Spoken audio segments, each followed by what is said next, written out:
Welcome to Wind Down Wednesday. Here are your hosts, Jeffrey Tobias Halter and Amanda Hammett. Well, good afternoon. We are pleased to bring back two of our favorite guests, David Smith and Brad Johnson. We're going to continue focusing our conversation on gender equality and specifically how men can support women at work. I'm Jeffrey Tobias Halter. It's a beautiful sunny day in the summer Atlanta, and I'm enjoying an Amstel Light, my go-to hydration. Amanda, what about you? Well, today I am working out of town, so I visited a local brewery and picked up Cahaba Blonde. So I'm enjoying that on this warm summer day. But besides that, it is my honor to welcome today's guests, Brad Johnson and David Smith, back to the podcast. If you did not check out their first episode, I really encourage you to go back. We covered some really great stuff, especially about their first book, Athena Rising. But Brad is a professor of psychology in the Department of Leadership, Ethics, and Law at the United States Naval Academy and a faculty associate in the Graduate School of Education at Johns Hopkins University. David is an associate professor at the Johns Hopkins Carey Business School, a sociologist trained in social psychology. He focuses on his research on gender, work, and family issues, including allyship, cross-gender mentoring relationships, gender bias, and retention of women. We got some things to talk about, guys. So together, they have co-authored two books, Good Guys, How Men Can Be Better Allies for Women in the Workplace, and Athena Rising, How and Why Men Should Mentor Women, along with numerous articles on gender relations and best practices in allyship and mentoring. David and Brad, welcome back. As I recall, you're big IPA guys. What are you enjoying today?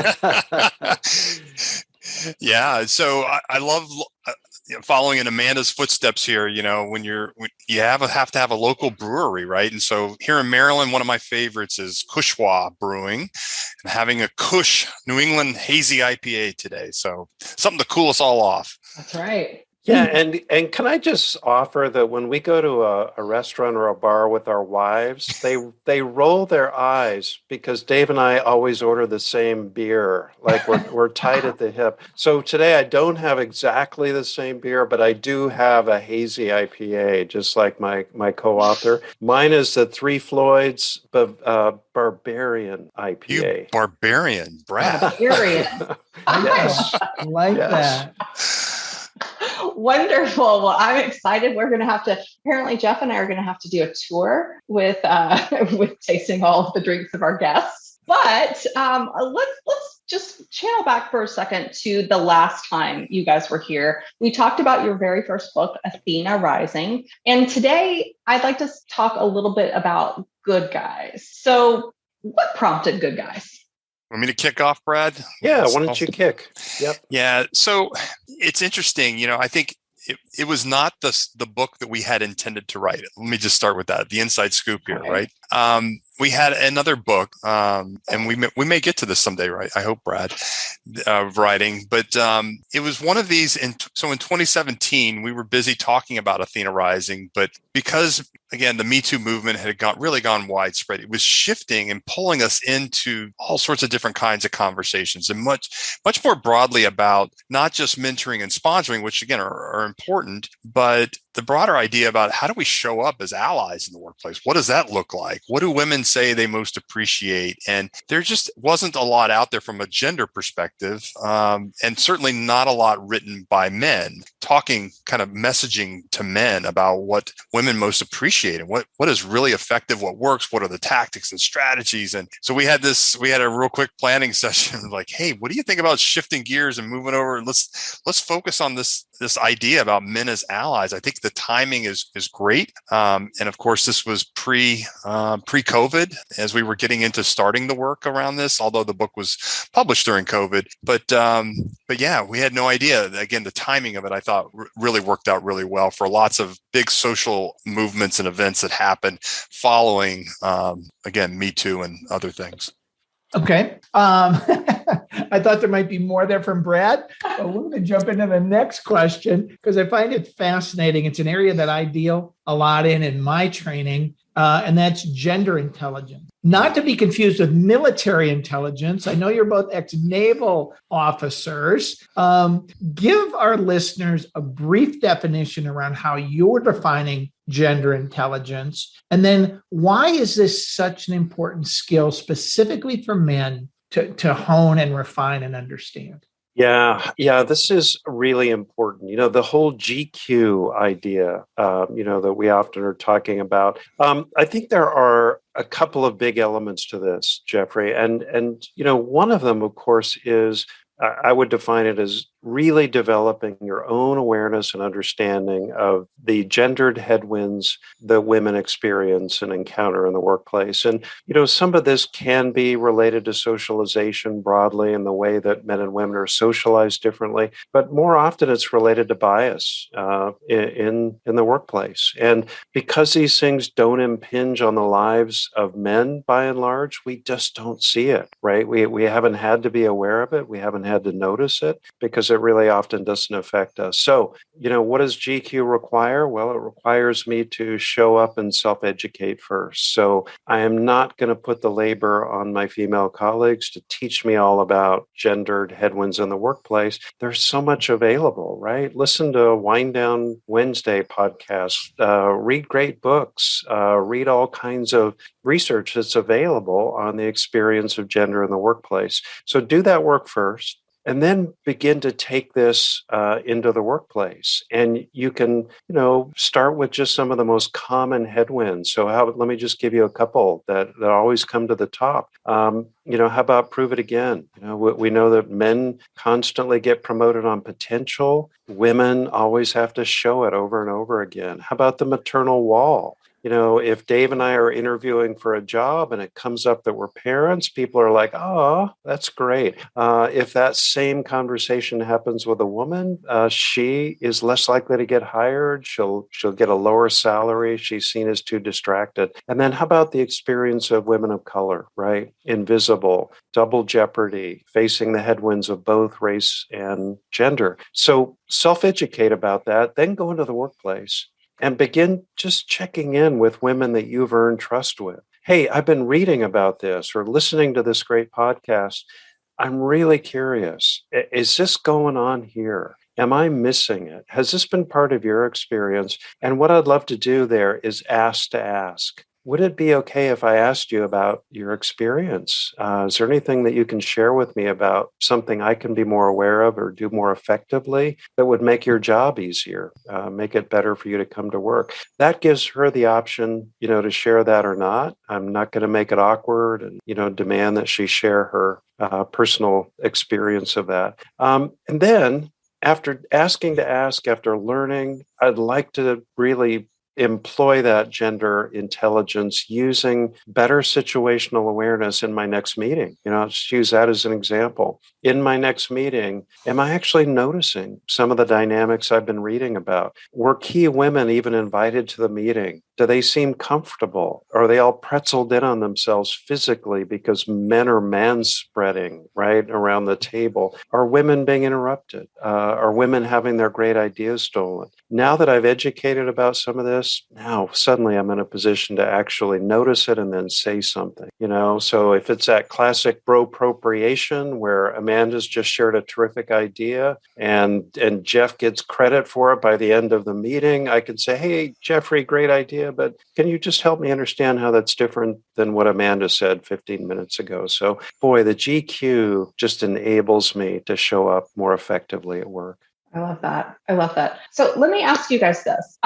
We're in this kind of weird post-pandemic hybrid work era where a lot of companies are pushing to go back into the office full time. But we're seeing in the data that it's typically men that are pushing to go back into the office full time, whereas women are a little more hesitant to come back in. But if they're hesitant to come back in, that also means that they're getting less of that face time, that like face-to-face where decisions are made on who's moving up, who's not. So what kind of tips do you have for men who want to be better allies, who want to be advocates for women at work that can kind of help, move through this minefield? Yeah, and that's a great question. I think that, companies right now everybody's out there searching for what's the right way to shift as we, whether we're coming out of the pandemic or we're staying endemic, whatever the case might be. But what's the right way? Because we've learned a lot. And I think this is the hard part, right? That we've all learned a lot as leaders, as parents, as partners, and all of our different roles, that it's hard to just kind of push it to the side. Because again, lots of men in this case who didn't used to take advantage of flex work or remote work because, again, they were more likely to have access to it before the pandemic, although they were less likely to use it compared to women. Really interesting. But again, now that we've all used it, we've seen some of the advantages, things we liked about it, things we didn't like about it.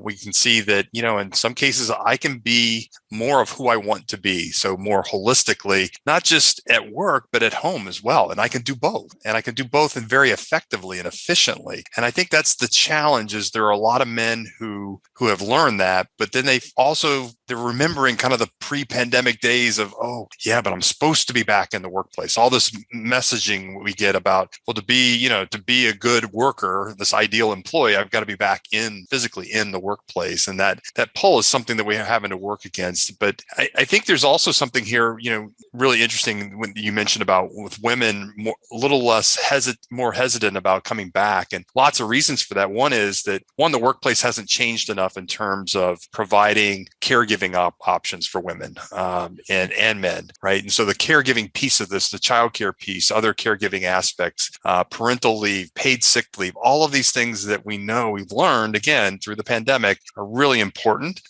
We just haven't moved fast enough on that. I don't think we've changed enough in the workplace. So I think that's also, again, that resident memory that we have about, I don't know if I really want to go back because I know this is going to make life way more challenging out there. Right. The other thing is women, and we see this I don't know if you've seen some of the recent research, but women of color especially don't want to go back because you know what? I can do my job here just as effectively, and I don't have to deal with all those 1,000 cuts that Brad was talking about a minute ago with all those biases. I can be here and I don't have to deal with all of that, right? Life is a lot more pleasant and satisfying by doing my job here.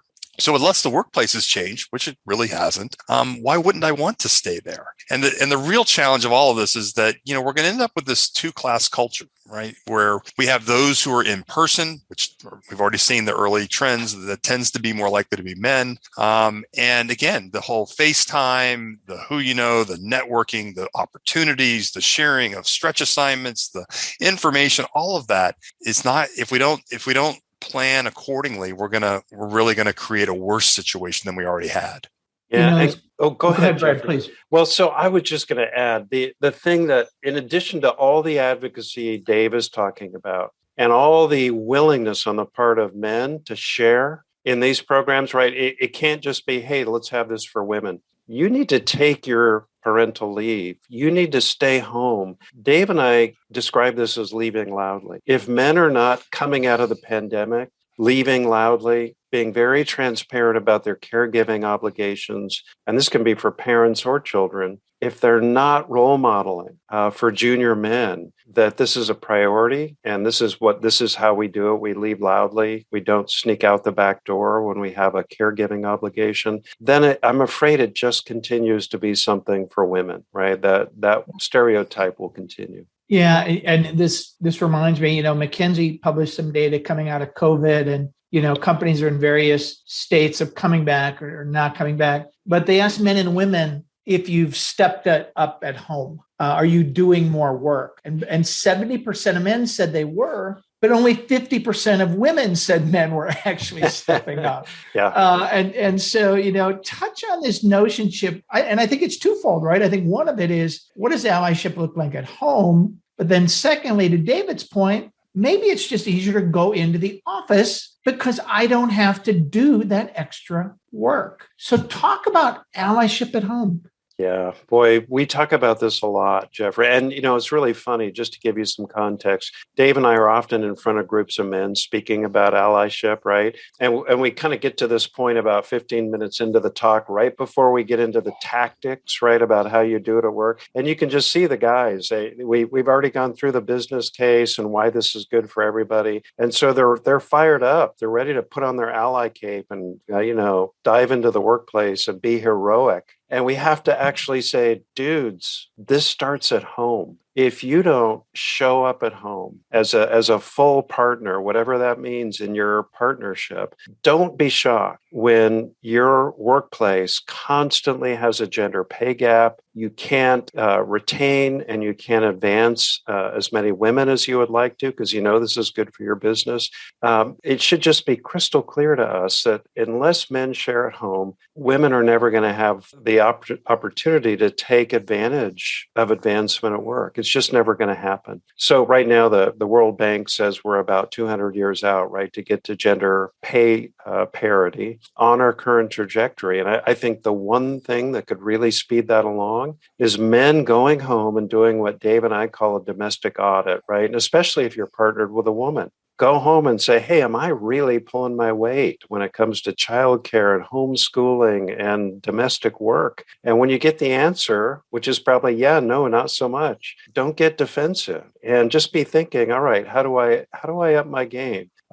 Because, this is not just doing the dishes. This is also all that hidden cognitive emotional labor that tends to default to women, the keeping lists and planning events, and even things like knowing your children's clothing sizes. Men, by and large, have just not owned any of this. And that's really got to change. Yeah. And I think the other part of this is, we're focused here right now on our current generation, but I think in our roles as parents, for those who are parents out there, that you have a role here for the next generation, and that's your kids, right? And so for your kids, if you are at home and you're doing this full partnership, being an all-in equal ally at home, and you're visible with it and doing the physical tasks, but also, again, spending the time, the emotional bonding, relationship building you do with your kids, that it makes a difference in their outcomes. And so when we see for our boys, they have a more inclusive perspective of gender roles. So when they get to workplace, they're thinking about how to combine work and family different than the previous generation. And for our daughters, they're more likely to go into non-traditional professions, and more likely to persist in their careers and reach those career goals and dreams out there. So it makes a difference as we look at the research in terms of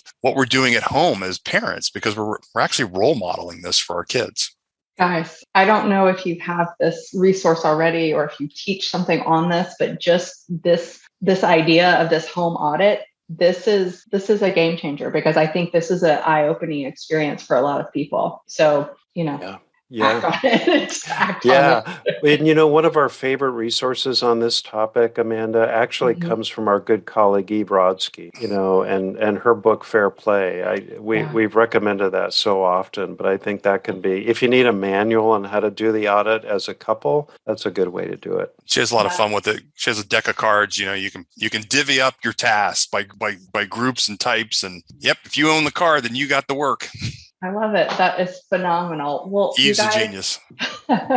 Well, Brad, David, thank you guys so much again for joining us today. This has been a pleasure. It's been a pleasure every time that you come onto the show. But for those of you in the audience, if you want to check out Brad and David's books, Good Guys, How Men Can Become Better Allies for Women in the Workplace, and Athena Rising, How and Why Men Should Mentor Women, you can find those at your favorite booksellers. And you can find more information on their website, workplaceallies.com, where they have tons of information and other resources. Thank you guys again for joining us, and thank you, the audience, for being with us. We will see you next Wednesday for the next Wind Down Wednesday.